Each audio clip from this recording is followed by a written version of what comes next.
Paixão, meu amado, bem-vindo de volta à nossa escola bíblica. E hoje nós estamos terminando a primeira carta de João. Então, pega a sua Bíblia, pega o seu caderno de estudos, ora ao Senhor, pede a Ele discernimento, entendimento, conhecimento, sabedoria, pede a Ele proteção, para que nós possamos desvendar dos seus mistérios. Nós já vimos o prefácio, a mensagem apostólica, a primeira, segunda e terceira aplicação das provas. Hoje nós vamos falar sobre as três testemunhas e as afirmações e conclusões da primeira carta de João. Então, vamos lá. Pois muito bem, ele fala aqui, em primeiro lugar, nós estamos falando já no capítulo 5, ele fala então das testemunhas. Então ele diz assim: este é aquele que veio por água e sangue, isto é, Jesus Cristo. Ele não veio só pela água, mas pela água e pelo sangue. E o Espírito é o que dá testemunho, porque o Espírito é a verdade. E ele fala assim, ó: três são os que dão testemunho no céu: o Pai, a palavra, isto é, Jesus Cristo, e o Espírito. E estes três são um. E três são os que dão testemunho na terra: o Espírito, a água e o sangue. E esses três concordam. Então, o que nós temos aqui para entendermos de que João está falando? Bom, existem três testemunhas. As três testemunhas do céu são a Trindade, ou é a Trindade, né? O Pai, o Filho e o Espírito Santo. Na terra existem três testemunhos também, dois dos quais já existiam no Velho Testamento, eram rituais do Velho Testamento. Como assim? Era o batismo, né? O batismo na água, ou a purificação ou a redenção pela água. Nós vamos observar que muitas vezes, quando eles queriam purificar alguma coisa, eles lavavam isso. Quando eles queriam purificar, fazer redenção, eles usavam o sangue. Então, o sangue e a água eram utilizados no Velho Testamento. A água, depois, ela veio a ser orientada para nós, ela veio uma nova visão de purificação quando do batismo. Jesus veio e se batizou. João Batista disse: não, mas eu não sou digno de desatar a sandália dos pés, né? E você vem a mim para que eu te batize? E ele diz: façamos o que é devido fazer. Ou seja, Jesus mostrou que era necessário esse batismo pela água. É quando o velho homem morre e um novo homem aparece. Então, esse batismo que começou com Jesus e que nós ainda temos. E logo em seguida nós temos a propiciação, a morte de Jesus na cruz, derramando o seu sangue pelos nossos pecados, para nos salvar, para o perdão dos nossos pecados. Então a água e o sangue, eles já existiam no Velho Testamento, nos rituais do Velho Testamento, os banhos rituais, os rituais de sangue no templo, no tabernáculo, etc. Isso tudo já significava purificação. Deus é uma terceira testemunha, ou o Espírito Santo, que nos foi dado no dia do Pentecostes e que está conosco desde então, e que nós somos ungidos pelo Espírito Santo. Nós já tivemos a oportunidade de falar do Espírito Santo num vídeo anterior. Mas aqui, veja, ele fala das testemunhas no céu. E essas testemunhas no céu são o Pai, o Filho e o Espírito Santo. E ele diz que o Pai é a maior testemunha. Como assim o Pai é a maior testemunha? Porque o Pai é o Pai é nosso Deus, o Pai é Senhor absoluto, o Pai é soberano absoluto. Então, se Ele, dando a sua palavra, o que mais eu quero? Que testemunho eu quero mais do que a palavra de Deus.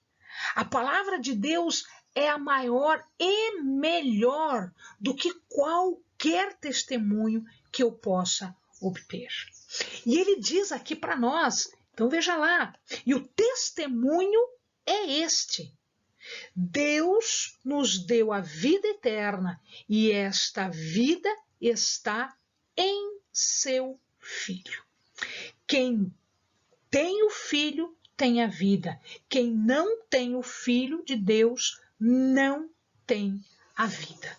Ou seja, o testemunho do sangue, o testemunho da água, o testemunho do Pai, do Filho, do Espírito Santo, os testemunhos todos, as três testemunhas, elas dizem uma única coisa: Jesus é a nossa salvação. Deus enviou o seu Filho para morrer por mim, para morrer por você, para me salvar e para me dar a vida eterna, para te salvar e para te dar a vida eterna. Agora, é preciso lembrar de algumas coisas sobre a vida eterna. Primeiro, vida eterna não é prêmio. Você não tem a vida eterna porque você foi bonzinho. Você não tem a vida eterna porque você fez alguma coisa para merecer a vida eterna. Você me desculpe, meu amado, mas não é assim que funciona. Nós temos a vida eterna porque nós fomos agraciados. Nós recebemos de graça. Foi por Jesus Cristo que nós tivemos vida eterna. Por amor de Deus, por amor de Jesus, é que nós tivemos vida eterna. Não foi pelo que eu fiz, não foi pelo que você fez. Isso não é prêmio. A vida está assentada em uma pessoa, Jesus Cristo. A missão de Jesus era vir em carne para esta terra como Messias, ou seja, como Salvador. Terceiro, ela já acontece na nossa vida. Nós já desfrutamos um pouquinho desta vida eterna.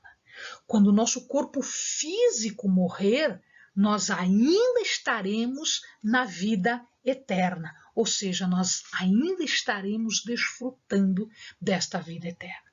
Ou seja, a partir do momento em que você confessa a Cristo, você já começa a desfrutar da vida eterna. E aí ele fala que nós temos segurança. Olha lá. Esta é a confiança que temos nele, que se pedirmos alguma coisa segundo a sua vontade, ele nos ouve.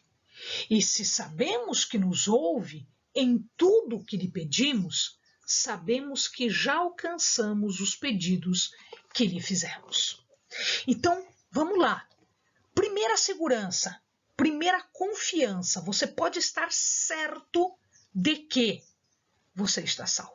Se você confessa Jesus Cristo como teu único e suficiente Salvador, Jesus Cristo, o Jesus, o Cristo que veio em carne para este mundo te salvar, você já tem a vida eterna. Isso é certo. Segundo, você tem confiança de se achegar ao trono de Deus e orar por aquilo que você pede. Chegar à presença para pedir em ousadia, ou seja, sem temor, sem medo. No vídeo passado nós vimos que não precisa ter medo, o coração não precisa estar temeroso. Nós temos Cristo. Então nós temos resposta à oração.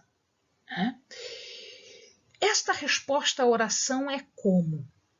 Primeiro, que nós devemos estar em conformidade com os mandamentos. Nós temos que conhecer, guardar e agir de acordo com os mandamentos de Deus.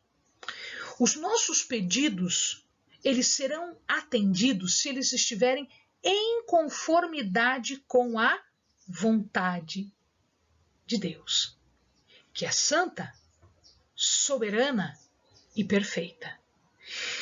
Uma coisa interessante que João nos explica é o seguinte: a concessão é na hora. Deus concede na hora os nossos pedidos. Mas e por que eu estou pedindo há tanto tempo e até agora eu não obtive? Não, você já teve.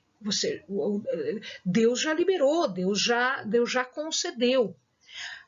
Pode ser que ainda não tenha sido realizado. Por quê? Como nós já tivemos a oportunidade de falar, não chegou a hora ainda. Não chegou o momento ainda.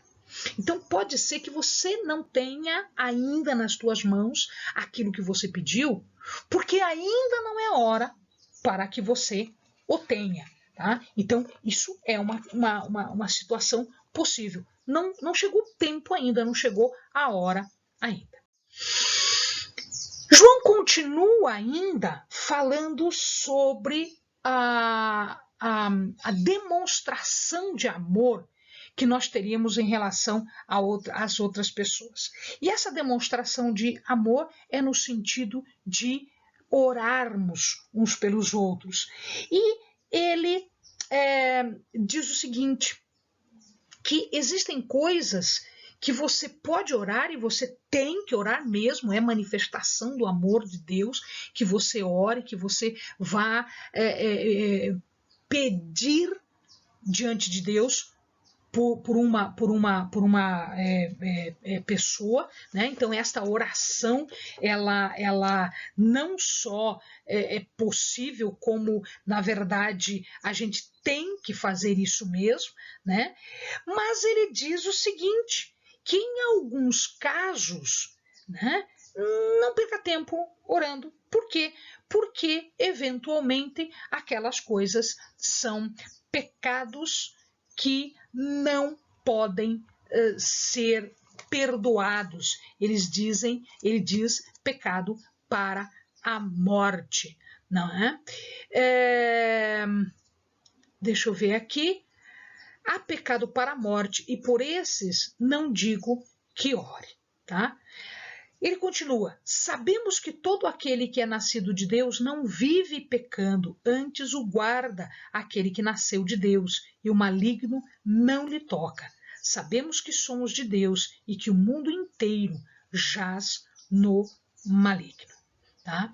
Então aqui nós temos duas coisas importantes. Então, vamos orar uns pelos outros? Vamos. Mas tem coisa que realmente não você pode até pedir, você pode até clamar, mas existem pecados que conduzem à morte. Então, os estudiosos dizem, por exemplo, homicídio, adultério, blasfêmia, apostasia, idolatria. Existem coisas que levam à morte se a pessoa tem esse hábito de pecar. O hábito de pecar é um pecado para a morte, ou seja, eu não deixo que Deus, que o Espírito Santo limpe o meu coração, eu continuo com aquele hábito. Então eu tenho que afastar isto. Tá? Um homicida que não se volta para Deus, um adúltero que não se volta para Deus. A blasfêmia, ela é dita aqui textualmente, que é um pecado para a morte, né? Que é um pecado que não tem perdão. E aqui alguns estudiosos colocam a apostasia e idolatria também como um pecado para a morte, um pecado que não tem perdão. Então, falsos mestres, impostores, eles vão ter que dar conta disso tudo. E aqueles que têm o hábito de pecar e que não querem deixar o seu hábito, tá?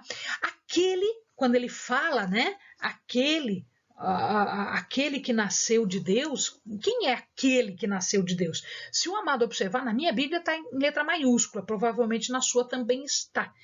Como ele está em letra maiúscula, aquele está se referindo a Jesus, né? E uma segunda coisa, ele fala aqui que nós somos guardados por Deus. Isso lembra o Salmo 105:15. O que diz o Salmo 105:15? Diz assim, não toquem nos meus ungidos. Não maltratem os meus profetas.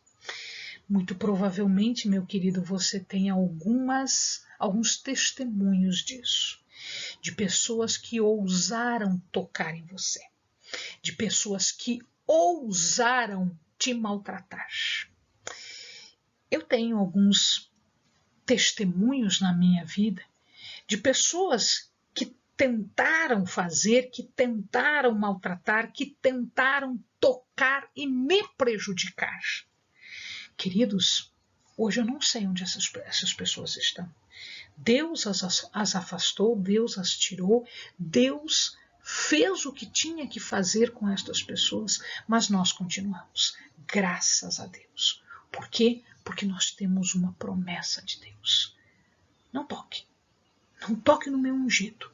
Porque, meu querido, se você é ungido de Deus, se eu sou ungida de Deus, se nós estamos em conformidade com a sua vontade, se nós estamos em sua presença, em justiça, buscando sempre a sua vontade, buscando sempre cumprir os seus mandamentos, Deus é que nos guarda. Deus é que vai julgar entre nós e aqueles que estão contra a nossa vida e que estão armando contra a nossa vida. E é dele a vingança. É ele que vai se levantar do trono e que vai colocar os nossos inimigos por escabelo dos seus pés. Ou seja, lá, plantado, jogado no chão. Amém, meu querido? E finalmente, ele fala o seguinte: sabemos que somos de Deus e que o mundo inteiro jaz no maligno. Também sabemos que o Filho já veio e nos deu entendimento para conhecermos aquele que é verdadeiro. E estamos naquele que é verdadeiro, isto é, em seu Filho Jesus Cristo. Este é o verdadeiro Deus e a vida eterna. Amém, amado? Então, o que ele está dizendo aqui? Que os filhos de Deus são de Deus. E se eles são de Deus, eles têm o conhecimento e o entendimento que Deus dá para eles. O conhecimento e o entendimento da verdade. Nós estamos na verdade? Sim, Jesus Cristo é a verdade. E aí, quando nós dizemos Jesus Cristo, Filho de Deus, nós estamos dizendo o nome completo de Jesus. Ele é Jesus porque ele nasceu em carne. Ele é Cristo porque ele veio com uma missão de nos salvar. Ele é Filho de Deus porque esta é a sua natureza divina. Então ele tem natureza humana, ele tem natureza divina e ele veio nos salvar. Então quando eu falo assim, Jesus Cristo, Filho de Deus, eu estou confirmando, meu querido, que ele é humano, que ele é divino e que ele veio para me salvar. Esta é a verdade. É nisto que nós devemos nos centrar, nos concentrar e nos firmar. O mundo jaz no maligno. Veja o que está acontecendo hoje, veja o que aconteceu ontem, veja o que vai acontecer amanhã. O mundo está no maligno. Tá? Mas nós estamos em Deus. Nós estamos em Jesus. Nós somos guardados por Deus. E nós guardamos um tesouro que é esta verdade, esta salvação que Deus nos trouxe através do seu Filho Jesus, e nós somos guardados como um tesouro para Deus, porque nós somos a menina dos seus olhos. E ele fecha dizendo, se afasta de todo ídolo. O que é um ídolo? Tudo aquilo que substitui Deus. Querido, Deus não se deixa enganar. E Deus não divide a honra e a glória com ninguém. Com ninguém. Amém? Que este livro tenha falado profundamente em seu coração, que o Espírito Santo ministre profundamente no seu coração, porque este livro é bastante profundo. Amém, amados? Bons estudos.